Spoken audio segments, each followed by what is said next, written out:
Hello students, this is SM Mali, lecturer, Department of Statistics, Gokte PU College of Commerce and Science, Belgavi.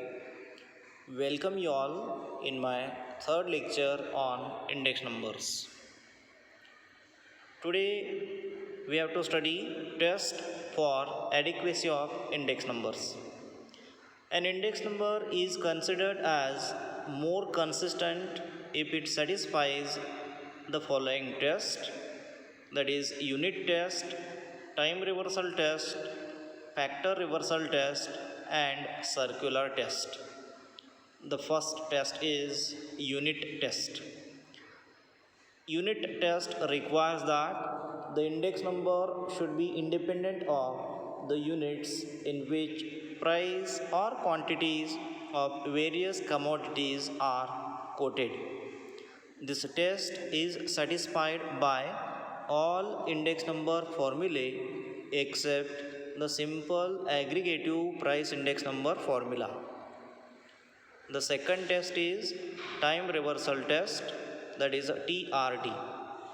Time reversal test requires that the index number computed backward should be the reciprocal of the index number computed forward, except the constant of proportionality, that is P10, which is equal to 1 divided by P01. That is, the condition for time reversal test is P01 into P10 is equal to 1. A formula which satisfies time reversal test is said to be time consistent. Time reversal test is satisfied only by Marshall-Edgeworth's index number, Fisher's index number and Kelly's index numbers. The third test is factor reversal test, that is FRT. Factor reversal test requires that the product of price index and quantity index number be equal to the corresponding value index number. According to factor reversal test, the relation P01 into Q01 is equal to V01, where P01 is price index, Q01 is quantity index and V01 is value index. The factor reversal test is satisfied only by Fisher's index number. The last test is circular test. Circular test is an extension of time reversal test for more than 2 periods and it is based on shiftability of the base period. This test requires that the index number is to work in a circular manner, and this property enables us to find the index numbers from period to period without referring back to the original base each time. For 3 years, say 0, 1 and 2, circular test is said to satisfied if P01 into P12 into P20 equal to 1, where P01 denotes the price index for the current period 1 with respect to base period 0. Similarly, P12 is the price index for the current period 2 with respect to base period 1 and P20 is the price index for the current period 0 with respect to base period 2. This test is satisfied only by simple geometric mean index number and Kelly's index number. Then the next point is bias in an index number.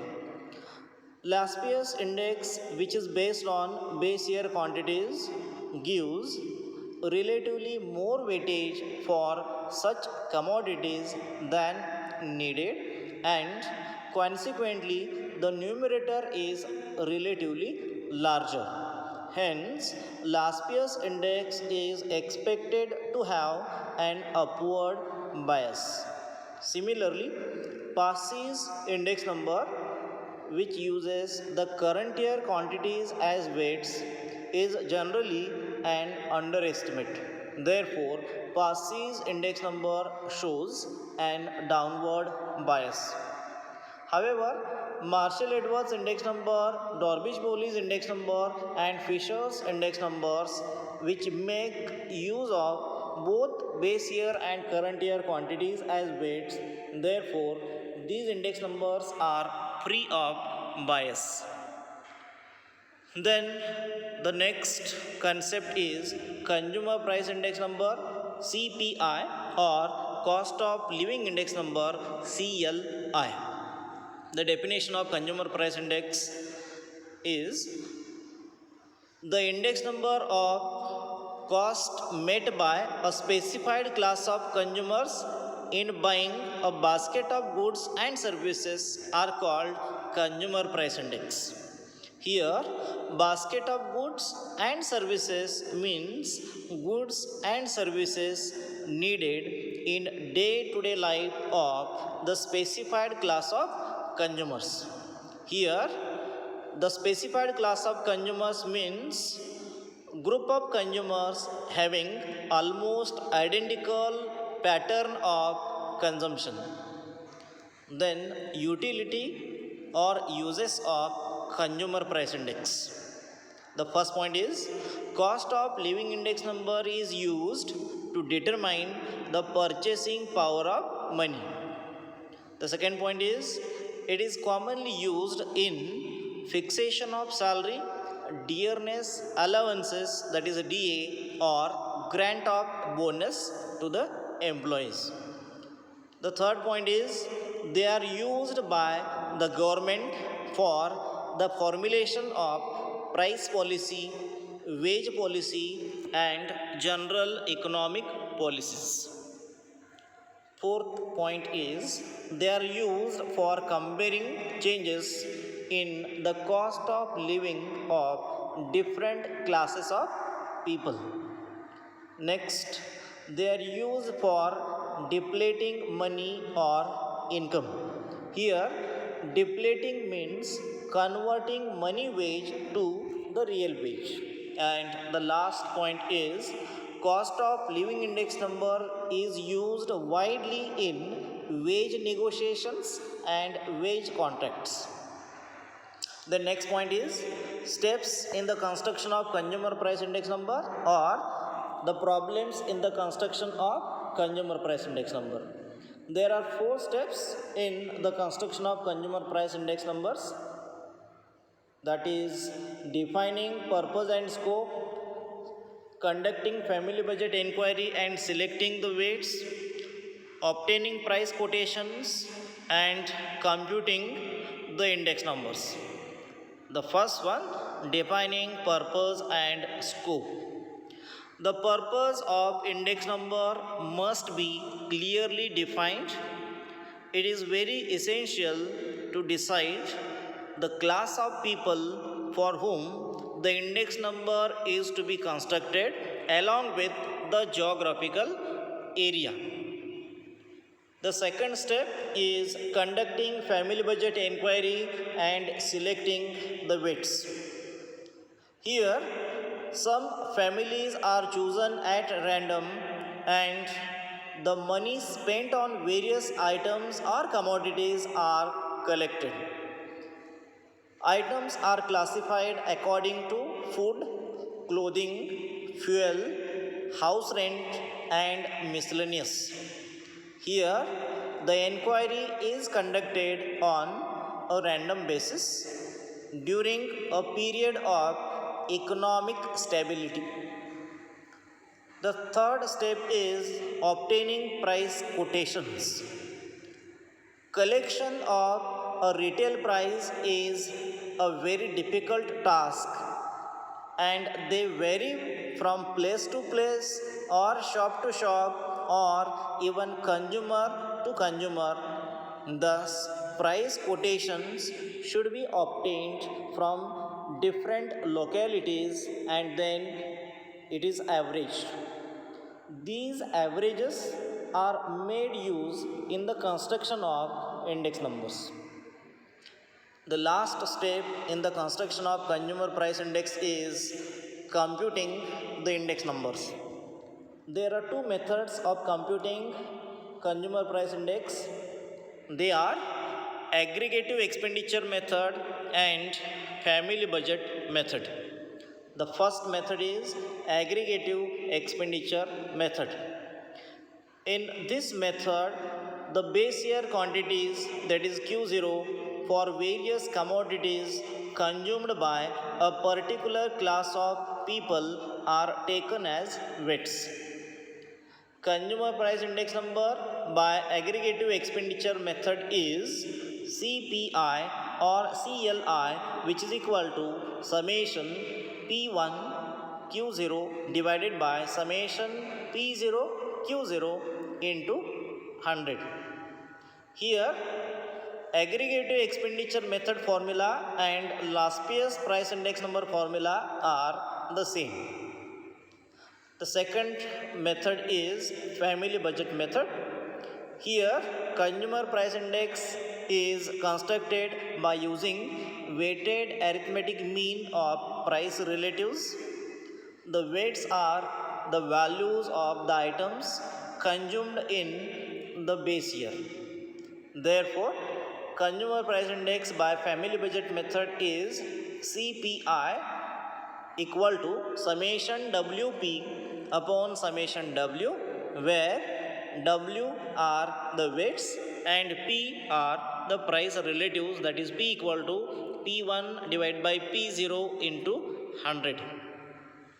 Sometimes group index, that is I or P, will be given along with weights, that is W, in a problem. In such cases, consumer price index can be found by using the following formulas, that is CPI is equal to summation WI upon summation W, or CPI equal to summation WP divided by summation W. Now we will solve some examples on index number. First, 1 mark examples. First example, if the current year price index is 175, what would you conclude? Here, answer is in the current year price level is increased by 75%. How we calculated this? That is current year price index minus base year price index, which is equal to 75. We know that base year price index is always equal to 100. Here current year price index is given 175. So 175 minus 100, which is equal to 75. Therefore, our answer is in the current year price level is increased by 75%. The second question is, if the general price level goes up by 80% between 2000 and 2012, what is the index number for 2012 with base 2000? The answer is 180. How we calculated it? That is base year price is 100 plus price level goes up by 80%, means 100 plus 80. The answer is 180. Third question is, if the quantity index number for current year is 80, then what would you conclude? The answer is in the current year quantity levels are decreased by 20%. How we calculated this? Current year index is 80 minus base year index is 100, you will get a minus 20. Since the difference is minus, therefore the answer is the current year quantity levels are decreased by 20%. Then some 2 mark questions. Price index for the current year with respect to base year is 140. If the price of a commodity in the base year is rupees 60, then what would be the price in the current year? Now what is given here is P01 is given, that is equal to 140. Then base year price is given, P0 is equal to 60, and we have to find current year price, that is P1. then we have the formula P01 is equal to P1 divided by P0 into 100. Whatever given values are there, put in this formula, you will get 140 is equal to P1 divided by 60 into 100. Then simplify further for P1, you will get P1 equal to 140 into 60 by 100. If you simplify further, then you will get P1, that is current year price, is equal to rupees 84. The second example, quantity relative for the current year is 250. If the number of quantity produced in the current year is 120, then find the quantity produced in the base year. Now what is given here is quantity relative is given, that is Q1 divided by Q0 into 100, and it is given 250. Then current year quantity is given, that is Q1 equal to 120, and we have to find base year quantity, that is Q0. Put the given values in the formula, you will get 120 divided by Q0 into 100 is equal to 250. Then simplify further for Q0, you will get Q0 equal to 120 divided by 250 into 100. If you simplify further, then you will get Q0, that is base year quantity, is equal to 40. Then third example, if last year's index is 142.3 and past year's index is 144.1, find Darvish-Bowley's index number and Fisher's index number. What is given here is last year's index is given, that is P01 of last year's is equal to 142.3, and past year's index is given, that is P01 of P is equal to 144.1. Then we have the Darvish-Bowley's index number formula, that is P01 of DB is equal to 1 by 2 into P01 of last year's plus P01 of passes. Put the given values in the formula, you will get 1 by 2 into 142.3 plus 144.1. Simplify further, you will get 1 by 2 into 286.4. If you divide 286.4 by 2, you will get P01 of Darvish-Bowley is equal to 143.2, that is Darvish-Bowley's index number is 143.2. Then we have the Fisher's index number formula, that is P01 of Fisher's, which is equal to square root of P01 of last year's into P01 of passes. Put the given values, you will get P01 of Fisher's is equal to square root of 142.3 into 144.1. Multiply the square root quantities, you will get square root of 20505.43. Take the square root, then you will get the answer P01 of Fisher's is equal to 143.197. Similarly, following the two questions are there, you can solve by referring the previous two examples. That is, fourth question is, if P01 of last year's is equal to 92, means last year's price index is given 92, and P01 of Fisher's, that is Fisher's price index is given, that is 95, then find P01 of passes, means we have to find passes price index number. Then the fifth question is, if P01 of P, that is passes price index is given, that is 270, and P01 of DB, that is Darvish-Bowley's price index is given, that is 265.4, then we have to find P01 of last year's, that is last year's price index. Then in the next lecture we will solve some more examples on index numbers. Thank you.